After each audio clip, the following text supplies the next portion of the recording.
শিরোনাম: বাংলাদেশ ও ভারতের সেনাবাহিনীর উচ্চ পর্যায়ে অফিসারদের সৌজন্য সাক্ষাৎ। শেখ মুজিবের চেয়ে তার মেয়ে বেশি ভয়ঙ্কর, বললেন শামসুজ্জামান দুদু। তত্ত্বাবধায়ক সরকার ব্যবস্থা বাতিল, অবৈধ।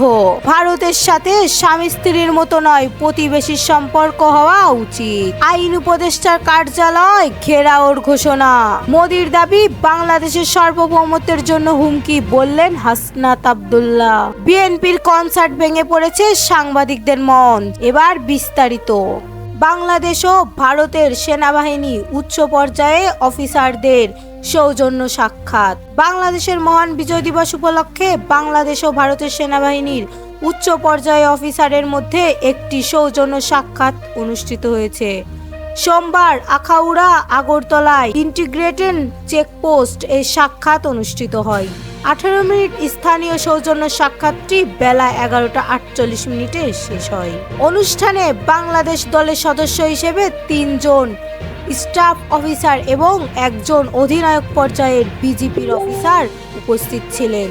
অনুরূপভাবে ভারত সেনা বাহিনীর 3 জন অফিসার এবং অধিনায়ক পর্যায়ে বিএসএফ অফিসারগণ উপস্থিত ছিলেন। উভয় দেশের প্রতিনিধিগণ নিজেদের মধ্যে সৌজন্য সাক্ষাৎ ও শুভেচ্ছা উপহার বিনিময় করেন। বিএনপির কনসার্ট ভেঙে পড়েছে সাংবাদিকদের মঞ্চ। মহান বিজয় দিবস উপলক্ষে বিএনপির আয়োজিত কনসার্টের সাংবাদিকদের জন্য করা মঞ্চ ভেঙে পড়েছে।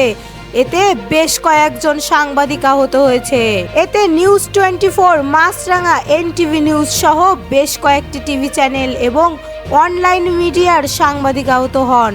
আহতদের উদ্ধার করে প্রাথমিক চিকিৎসা দেওয়া হয়েছে। বেলা গড়ানোর সঙ্গে সঙ্গে লাখো জনতার কান্নায় কান্নায় পরিপূর্ণ হয়ে ওঠে সংসদ ভবনের আশপাশ এলাকা। বিজয়ের এ কনসার্ট উপভোগ করতে আসেন সব শ্রেণী পেশার মানুষ। হাতে বিজয়ের পতাকা আর মুখে আলাপ নিয়ে সবাই যোগ দিয়েছেন এই কনসার্টে। জানা গেছে, উন্মুক্ত এই কনসার্টে পারফরমেন্স করেছেন জেমস, সৈয়দ আব্দুল হামিদ, খুরশিদ আলম, কনক চাপা, আসিফ আকবর, বেবি নাজমিন, মনির খান, কণা, ইমরান, প্রীতম, মৌসুমী ও জেফার সহ কিংবদন্তি সব শিল্পীরা। কনসার্টে আয়োজন করেছেন সবার আগে বাংলাদেশ নাম একটি সংগঠন। এর আহ্বায়ক